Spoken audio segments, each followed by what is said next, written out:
Audiotune mempersembahkan sebuah audiobook yang berjudul Balas Dendam Istri Yang Tak Dianggap. Karya dari Kiss, bab 102, Berikan Papa Kesempatan. Dengan pengisi suara Sen-Sen, selamat mendengarkan.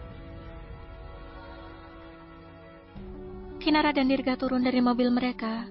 Dirga mengambil alih gendongan Vino dan Kinara karena tak ingin membuat istri tercintanya itu merasa kelelahan. Mereka masuk ke dalam rumah besar mereka. Tubuh Kinara termangu ketika melihat sosok pria parubaya duduk di sofa ruang tamu. "Papa," kumamnya pelan, namun masih terdengar oleh telinga Dirga. Pria tampan itu langsung menggenggam tangan Kinara dengan lembut, seolah memberikan kekuatan pada istrinya itu. Dia paham betul jikalau Kinara belum bisa melupakan perlakuan ayahnya yang tak pernah menganggapnya di masa lalu. Rasa sakit di dalam hati Kinara akan kambuh bila bertemu dengan Bram yang menjadi pelaku utama. Wajar Bram menjadi pelaku utama, karena pria itulah hidupnya menderita. Andai saja Bram lebih memedulikannya, pasti Sandra dan Aluna tak berani menyakiti batinnya. Andai pria itu tegas, pasti Kinara tak akan merasa sakit hati. "Ayo masuk sayang," ajak Dirga tersenyum simpul membuat Kinara tersenyum paksa. Wanita itu mengayunkan langkahnya, mengikuti Dirga menghampiri Ibu Anin dan Bram. "Assalamualaikum." "Waalaikumsalam."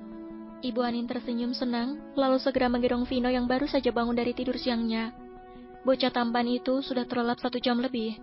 Dia menguap pelan lalu segera melingkarkan kedua tangan mungilnya pada leher Ibu Anin. "Nara," sapa Bram lembut. "Aku ke kamar dulu."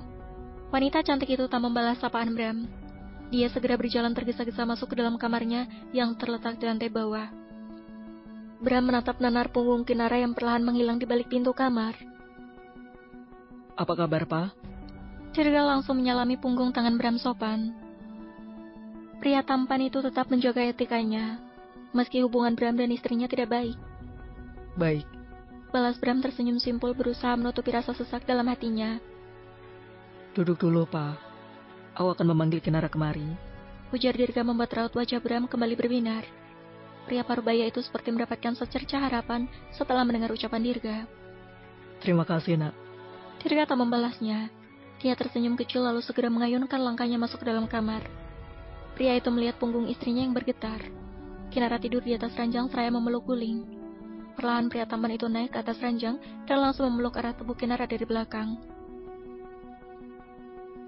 "Sayang." Fisik Dirga pelan membuat wanita cantik itu langsung berbalik dan memeluk arah tubuh Dirga. "Kenapa Papa datang ke sini lagi? Bukannya aku sudah pernah melarangnya untuk ke sini. Aku sudah memaafkannya, tapi bukan berarti aku menerimanya." Kinara bertanya dengan suara tersendat karena menangis.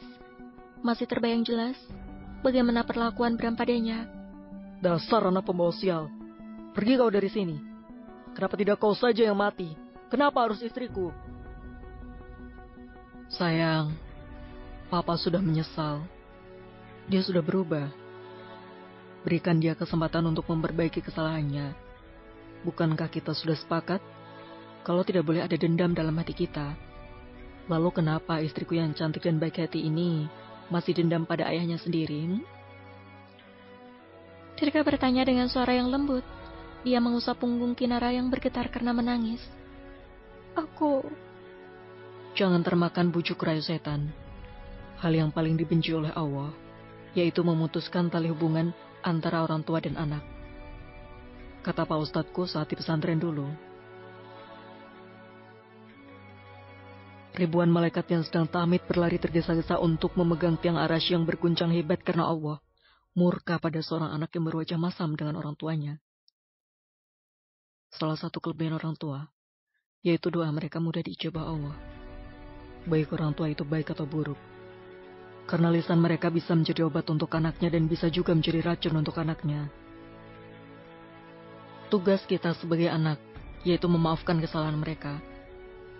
Tanpa mereka kita tidak ada di dunia ini. Jadi ayolah, maafkan dan berikan kesempatan untuk Papa. Istriku ini kan wanita baik. Bahkan saking baiknya, buat aku makin cinta tiap hari. Masa memberikan kesempatan pada papa saja tidak mau? Bukankah itu jahat? Dirga berusaha membujuk Kinara dengan cara lembut dan memuji. Pria tampan itu paham betul bagaimana menaklukkan hati Kinara. Dia memaksa Kinara, namun kata-katanya tak sedikit pun memaksa. Allah saja maha pemaaf. Masa kita yang hambanya tidak? Tambah Dirga membuat Kinara segera menghapus air matanya. Ya sudah, kalau gitu aku akan beri kesempatan untuk papa. Tapi, aku nggak mau disakiti lagi. Ujar Kinara dengan suara parau. Dirga tersenyum senang. Pria tampan itu segera melabuhkan ciuman bertubi-tubi pada wajah sembab Kinara. Jangan takut sayang. Saat ini kamu tidak sendirian lagi. Ada aku yang menjadi tamengmu. Kalau ada yang ingin menyakiti kamu, akulah orang pertama yang akan melindungi kamu. Mereka harus berhadapan denganku terlebih dahulu. Pelas Dirga sungguh-sungguh membuat hati Kinara menghangat. Begitulah gunanya seorang suami. Dalam Al-Quran dijelaskan bahwa suami itu diibaratkan seperti matahari. Dia bertugas mengeringkan pakaian yang basah. Bila dalam rumah tangga suami, bertugas mengeringkan air mata istrinya. Matahari akan menyengat segala sesuatu yang dekat dengannya. Begitulah gunanya suami yang menyengat siapapun yang berani menyakiti istri dan anak-anaknya. Bersambung. Terima kasih sudah mendengarkan.